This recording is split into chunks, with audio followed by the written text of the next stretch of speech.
अजमेर में आज क्या कुछ हुआ आप देखिए हमारे साथ। भाजपा शहर जिलाध्यक्ष रमेश सोनी ने सोमवार को प्रेस कॉन्फ्रेंस में कहा कि भाजपा ने गारंटी देते हुए कहा कि जब तक देश की संसद में भाजपा का एक भी सदस्य है हम दलित, आदिवासी, ओबीसी का आरक्षण खत्म नहीं होने देंगे। सोनी ने कहा कि जैसा सब जानते हैं कि पश्चिम बंगाल में ममता बनर्जी सरकार द्वारा ओबीसी में शामिल कर ओबीसी कोटे के तहत मुस्लिमों को ओबीसी सर्टिफिकेट और ओबीसी आरक्षण दिया जा रहा था।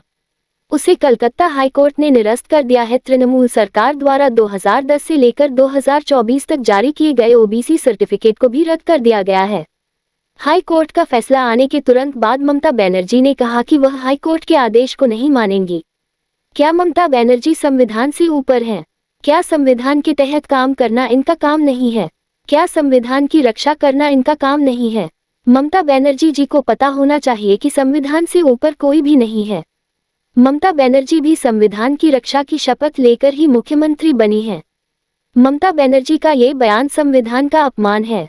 उन्होंने कहा राहुल गांधी संविधान की पुस्तिका लेकर फिरते रहते हैं, लेकिन ऐसे मुद्दों पर जब हाईकोर्ट की तरफ से फैसला आता है और इंडी गठबंधन के मुस्लिम तुष्टीकरण का पर्दाफाश होता है तथा इंडी गठबंधन की गतिविधियों में तुष्टीकरण की राजनीति स्पष्ट दिखाई देती है तो वे चुप्पी साध लेते हैं। ऐसे लोगों को चुनाव में भारत की जनता करारा सबक सिखाएगी। इसके साथ ही सोनी ने कहा कि मुस्लिम आरक्षण संवैधानिक नहीं है। कांग्रेस ने ओबीसी, एससी और एसटी के आरक्षण में कटौती कर उसे मुसलमानों को दे दिया। प्रेस वार्ता में ओबीसी मोर्चा जिलाध्यक्ष महेंद्र सिंह रावत, भाजपा संभाग मीडिया सहप्रभारी रचित कच्छावा, उत्तर विधानसभा मीडिया प्रभारी अंकुर सोनी सहित अन्य कार्यकर्ता उपस्थित रहे।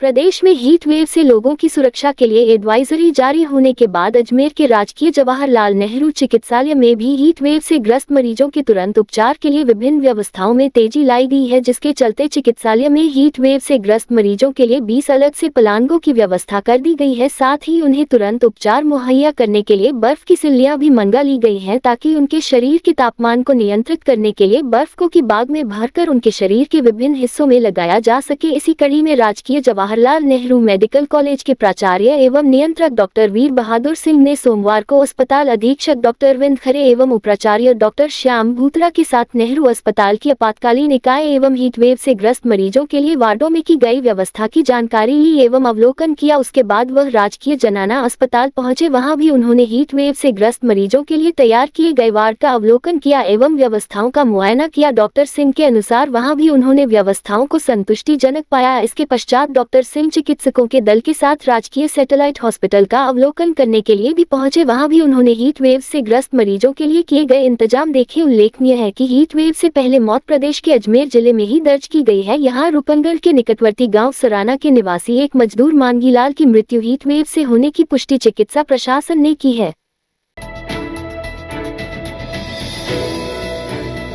राजस्थान लोक सेवा आयोग ने सहायक आचार्य, पुस्तकालयाध्यक्ष एवं शारीरिक प्रशिक्षण अनुदेशक प्रतियोगी परीक्षा 2023 के विषय हिंदी, म्यूजिक इंस्ट्रूमेंट सितार एवं म्यूजिक वायलिन की मॉडल उत्तर कुजिया आयोग की वेबसाइट पर जारी कर दी गई है।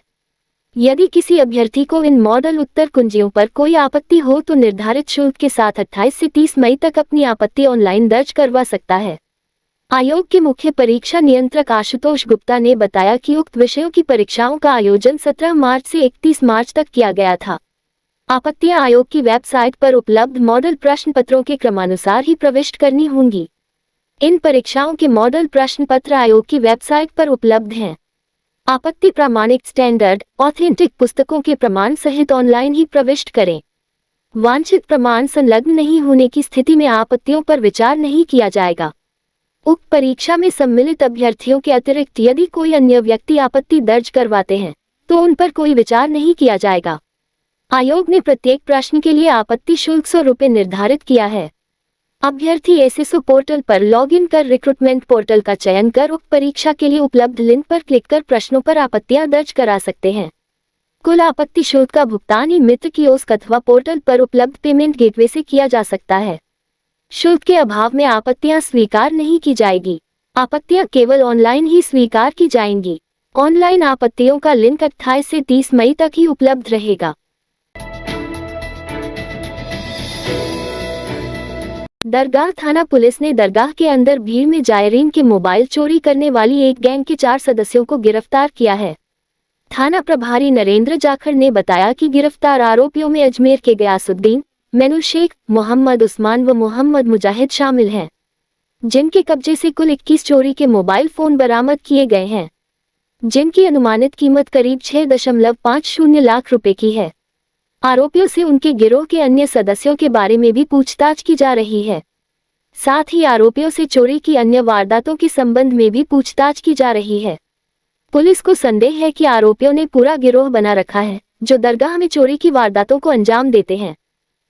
इस रात की सुबह नहीं होती जब तक हाथ में उसकी गर्माहट नहीं होती। चाय का प्याला, अखबार साथ पुराना है, मिट्टी से जोड़ता है। खबरों की खुशबू से सारा घर महकता है। हर रंग में ढला कहानियों से किस्सों तक ले जाता है बेरोक टोक। देश के हर हिस्से तक ये हकीकत का आईना है। ख्वाबों को सच करके दिखाता है। दैनिक नवज्योति, आपके लिए, आपके साथ। ये थे आज के मुख्य समाचार। विस्तार से जानने के लिए पढ़ते रहिए दैनिक नवज्योति। दैनिक नवज्योति के YouTube चैनल को सब्सक्राइब करें और ताज़ा अपडेट के लिए बेल आइकॉन दबाएं।